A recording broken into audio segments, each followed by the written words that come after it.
Although Mauricio Pochettino hasn't had the best start to life with PSG, much hope and promise for the future remain, given his early time in charge so far and the team's form in the UEFA Champions League. And despite a disappointing loss to Lille in Ligue 1, they remain in the hunt for a treble. The league title that the Argentine desperately craved at Tottenham Hotspur is still within reach and will certainly come even if not this season. So with that, here is a tactical analysis of Mauricio Pochettino's time at PSG so far, and we also have a recreation of that in Football Manager. We're going to look at the results, the training schedules, but before we do all of that, make sure you check out the OneFootball app. I'm proud to announce that the RDF Tactics YouTube channel has teamed up with OneFootball. It's a great footballing app. If you haven't tried it out before, then make sure you do. It's free, so why not? You have nothing to lose, and the link is in the description below. My personal favourite thing about the app is receiving the latest news, transfer rumours, tracking live scores, but also, and of course, getting match stats so I can make videos just like this one. There's a video section as well. It's a pretty cool app where you can watch football highlights, historic moments, and even post or pre-match conferences. I'm currently using the app to receive news on my favourite team, as you have the option to do so. It's a really good app to get your daily football updates and football news. So give it a go. It's completely free, and I promise you, you won't look back. And remember, the link is in the description below. Mauricio Pochettino utilised the 4-2-3-1 system throughout his time at Tottenham Hotspur, and it's no surprise that he's now stuck with this tried and tested formation at PSG. The formation allows Pochettino to field 4 attackers, with fluid movement and positional interchange between them. It also accommodates 2 defensive midfielders, to which PSG have several outstanding options. Pochettino's 4-2-3-1 formation has some unique positional shifts based on the phase of the game, as the former Spurs and Southampton manager is said to have been inspired by Bielsa's fundamentals of positional play.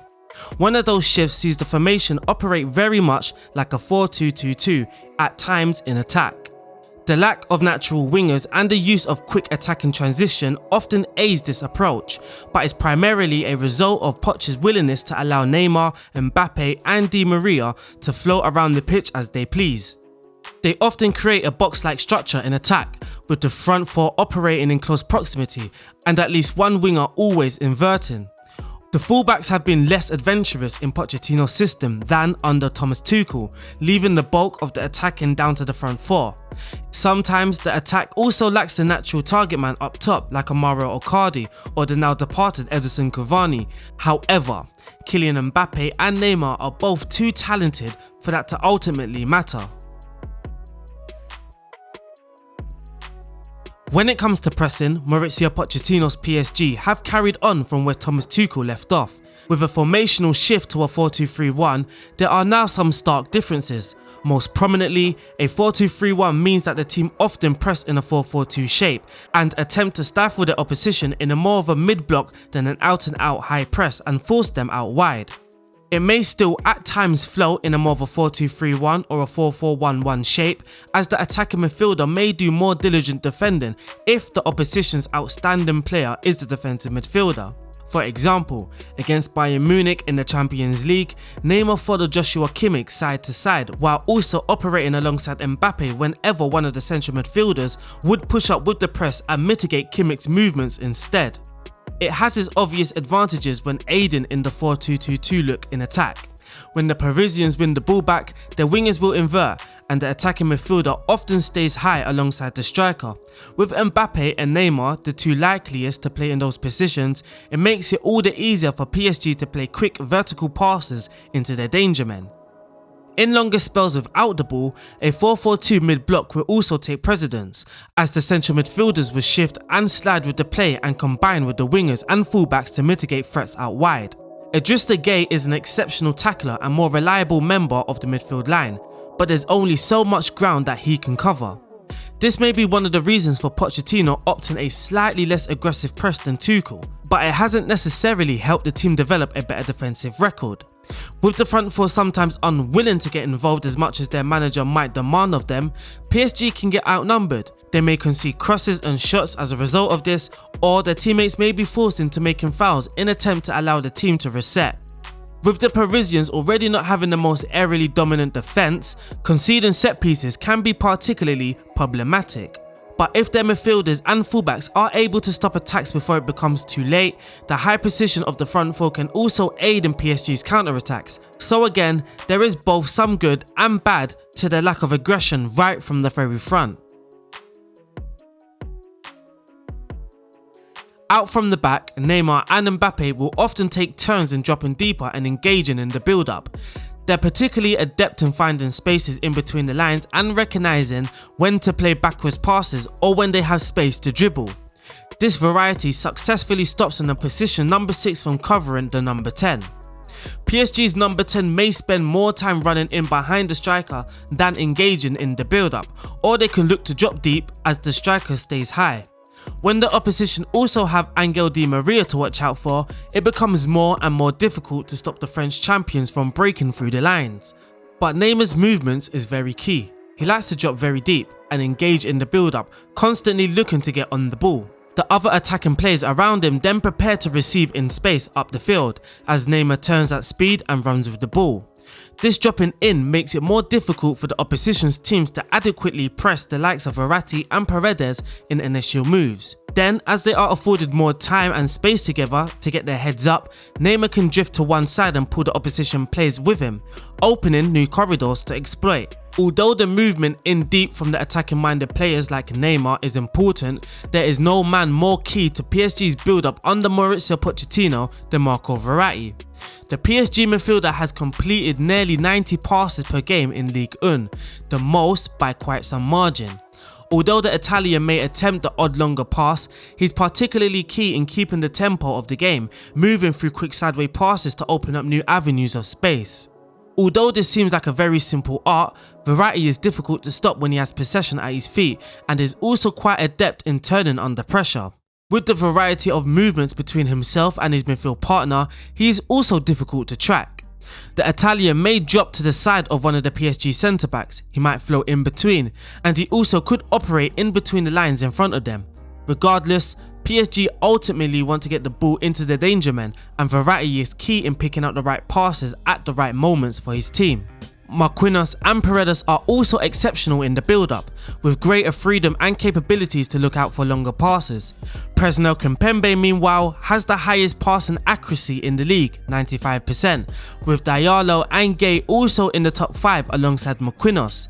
This means that PSG has several players who are very capable of keeping possession, and that they do not always need to rely on quick, vertical passes up the field to their most dangerous players. Quick attacking transition can also be one of their greatest attributes.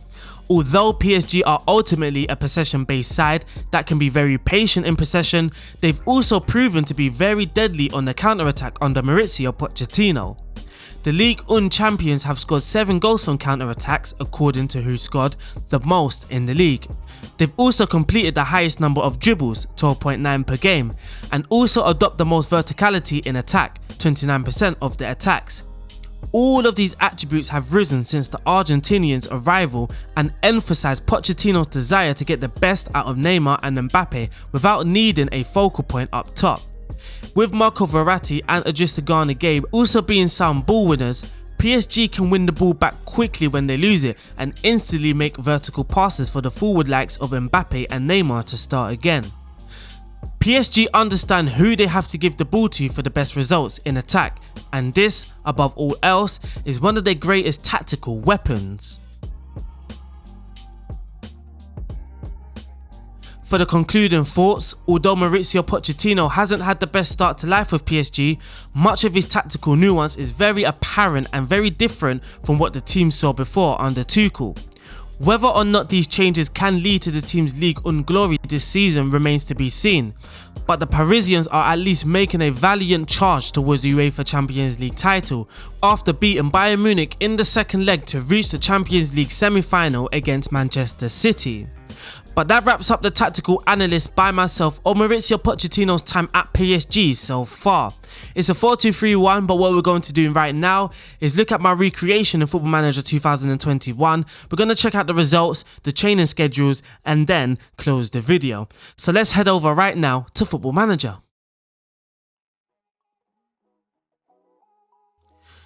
So in goal, we do have a sweeper keeper on the support duty. Of course, that would be Keylor Navas. He has no added instructions. For the left back position, we are going to be using a wing back on the attack duty. So like in the analyst, the main attacking routes are down the left and down the central areas. So what we're going to do, we're going to try and use player roles and duty to try and increase the attacking focus down one side. So we're using a wing back on the attack duty down the left, whilst using a full back on the support duty down the right. So the left back is the wing back on the attack duty, the right back is a full back on the support duty. They both have no added instructions. In central defence, we are using a central defender, and then we have a ball playing defender, which would be the Marquinhos. In central midfield for our pivot, we are using a deep line playmaker alongside a box-to-box midfielder.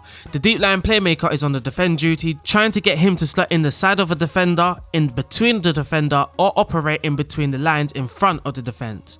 But his midfield partner is a box-to-box midfielder, and again, there is no added instructions. Also, during the results, I am going to give you some hints of how I managed this squad. You will notice that everyone in this team got some game time.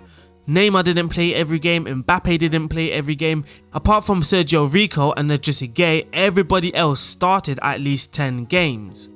But on the left flank and on the right flank, we are using two inverted wingers, but they have some slightly different instructions.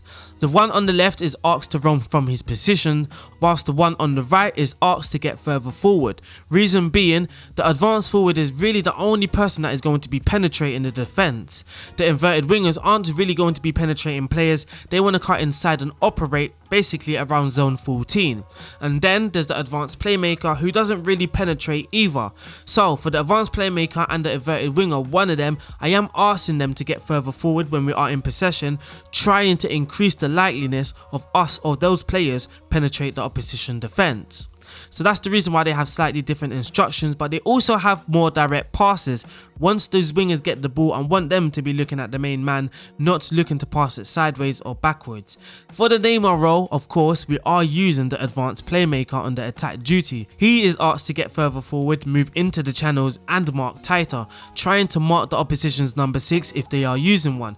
The role that I'm using for Kylian Mbappe is the advanced forward on the attack duty, of course, but he's instructed to dribble more and also shoot more often. But those are the player roles. We are now going to look at the team instructions. For the mentality, we are using a balanced mentality, but the attacking width is set to narrow. For the approach play, we are focusing through down the middle. We are going to be playing out from the defence. In the final third, there's low crosses. We are working the ball into the box.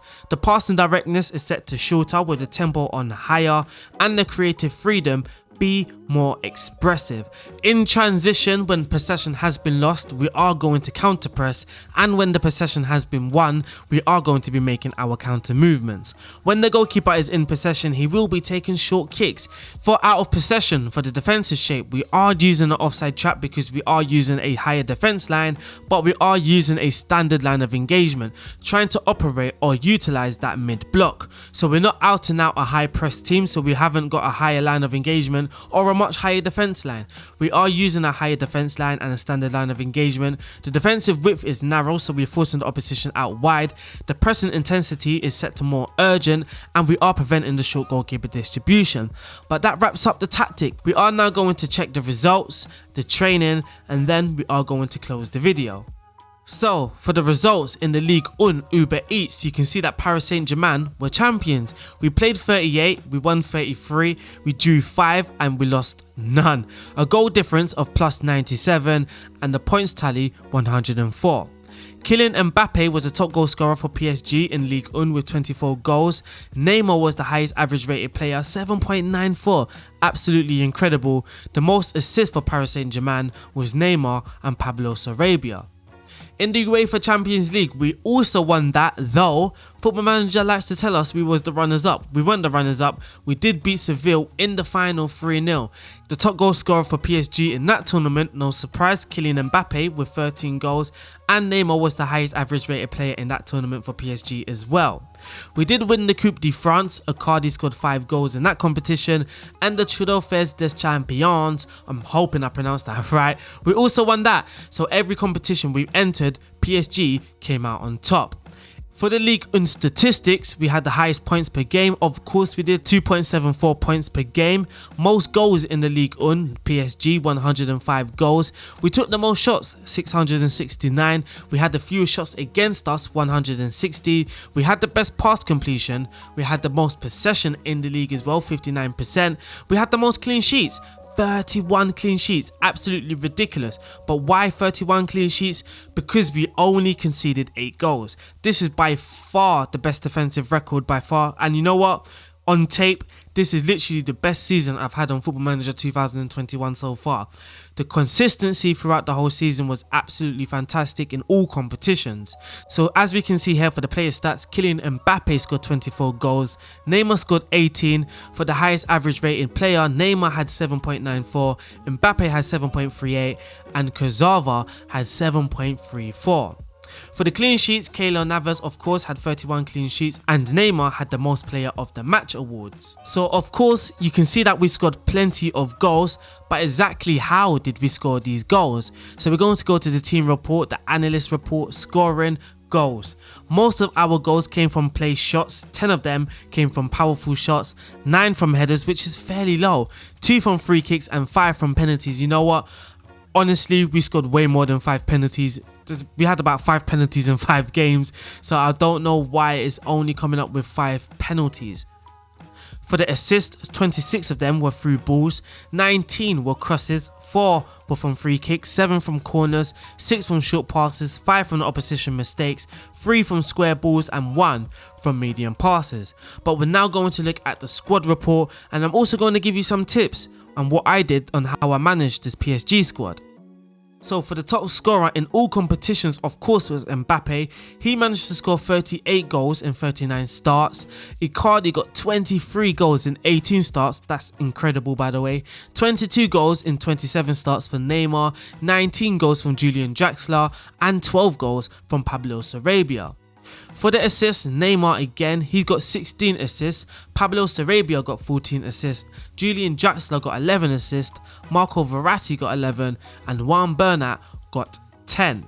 So what you would notice actually, we have 5 players with double figures in goals and 5 players in double figures for the assist. But with the squad rotation, it is key to rotate your squad. That is very important. So as you can see here, as we just finished the Champions League final, Mbappe, he needs a rest and Marco Verratti needs a rest. Whenever I saw these messages pop up, I went to training, I went to rest, I went to find those players. So Marco Verratti, Kylian Mbappe, I hit their training intensity, go to no pitch or gym work, and for 1 day. Just 1 day only, that's all they need, but Football Manager will only count that as 2 days anyway. So it's not really 1 day, it's 2 days of rest. That's what you're going to give to your players. Now, a lot of the times I didn't actually wait for that message or this little icon to pop up before I did that. Sometimes if I had some key games, so we're going to go to the schedule quickly just to show you some key games. So here is the busy period. So for example, once I beat Lens in Ligue 1, I then went to training, I went to rest, I then rested all the players that actually played that match. So I would just highlight all of these players here. Went to training intensity, again 1 day rest. That's for the whole squad. And the reason why I did that, as we can see here, we have the game on the 3rd, on the Saturday, and then just 4 days later we have another game against Juve, before again having another game 3 days later against Nîmes on the 10th. And then guess what? Again, 4 days later, we have Juve. It was a busy period, and then we also had some cup finals, so I did rest my players a lot. Either by not selecting them at all, so they wasn't even on the subs bench. Players like Mbappe and Neymar had a few games where I just didn't pick them whatsoever. Or if I had too many important matches in a row, then I would play those players like Mbappe and Neymar, but make sure they get their rest. So with all of that said, we're now going to go into training to check out the training schedule. So here we have Mauricio Pochettino's training when we have one match during the week. On the Monday is teamwork, ball distribution, team bonding. Tuesday is play out from the back, transitional press. Wednesday is match tactics and match practice. Thursday, defending engaged and attacking shadow play. Friday, attacking patient. Saturday is the match, Sunday recovery and match review. When there's 2 matches during the week, on the Monday we did ball distribution, play out from the back. Tuesday we did teamwork, Wednesday there was a match. On the Thursday we recovered and done a match review. Friday attack and patient. On Saturday was the match, and then Sunday recovery and match review. But that there, ladies and gentlemen, wraps up this video, unfortunately. Thank you guys for watching. Thank you guys for listening. My name is RDF. If you enjoyed this content, or this type of content I should say, make sure you are subscribed if you are new or you haven't yet. Make sure you leave a comment if you have any recommendations, any information, any tactics you would like to see, and also make sure you like this video. I will see you soon. Peace out. Stay safe.